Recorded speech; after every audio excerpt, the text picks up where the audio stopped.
Observation operates as an active process performed from within a shared system, rather than a passive recording of an independent reality.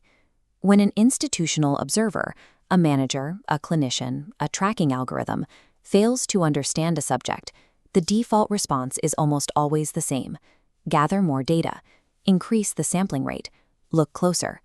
Under specific structural conditions, higher sampling rates mathematically cannot yield clarity. When the observer's framework lacks the categories to process what it's looking at, the act of observing becomes a failed closure return signal.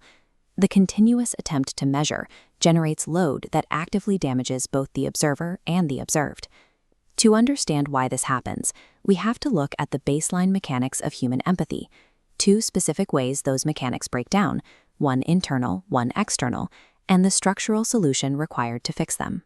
Mapping the architecture of observation is the only way to stop our current monitoring systems from generating the exact pathologies they are trying to measure. Human knowledge is structurally limited by the embedded position of the observer. No individual has complete, fully verified access to the reality of the system they inhabit. To reduce the limitations of individual perspective, observers rely on a mechanism called empathic coupling.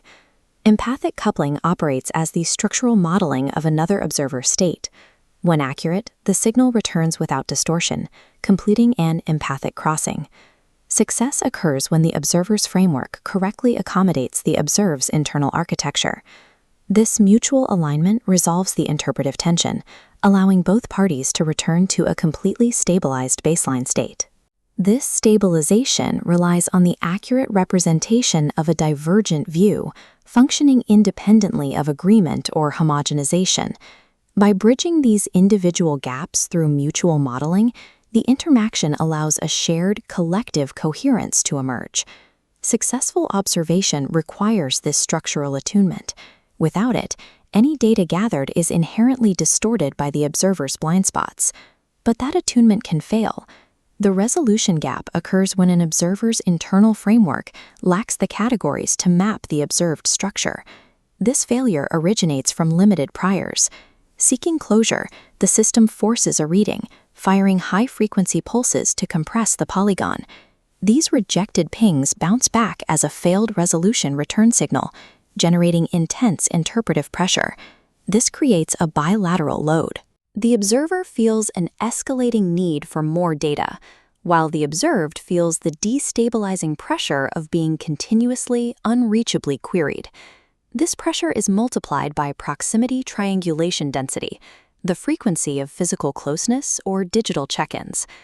High bandwidth across a misaligned system creates more failed attempts per second, accelerating the destabilization of both parties. This chart models the gap condition versus a standard incomplete reading.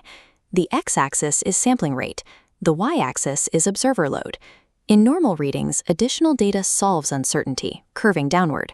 But in a resolution gap, more data actively increases uncertainty, asymptoting sharply upward. Rigid institutional frameworks often interpret this rising uncertainty as a demand for even more surveillance, trapping both parties in an escalation loop.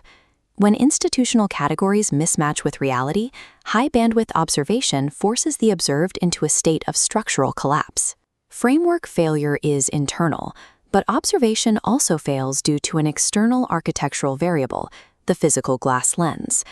The lens acts as a channel modifier, a variable that reshapes transmission without performing registration or participating in empathy. Introducing a lens into physical proximity creates a dual-channel condition. The embodied channel operates at native bandwidth. Simultaneously, the lens splits the signal into an asymmetric frame, routing it to an indeterminate non-zero probability audience, a modal absent viewer. This creates modal triangulation. The observed's coherence is architecturally shaped by this ghost node. Empathic crossing remains structurally unavailable on this secondary channel, as no present observer exists to return the signal. This causes ambiguity amplification.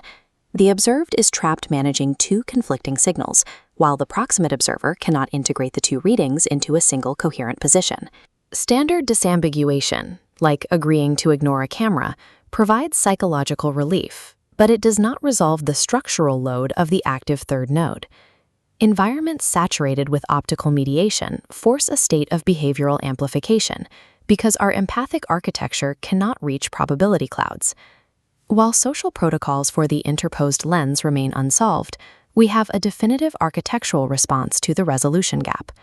As we saw, when a system faces a subject it cannot resolve, it typically escalates the sampling rate. The correct structural solution is channel throttling. Throttling requires intentional bandwidth reduction, preserving the channel at a rate the interaction can actually support. By lowering the density of triangulation per unit of time, the system stops forcing a closure it can't achieve.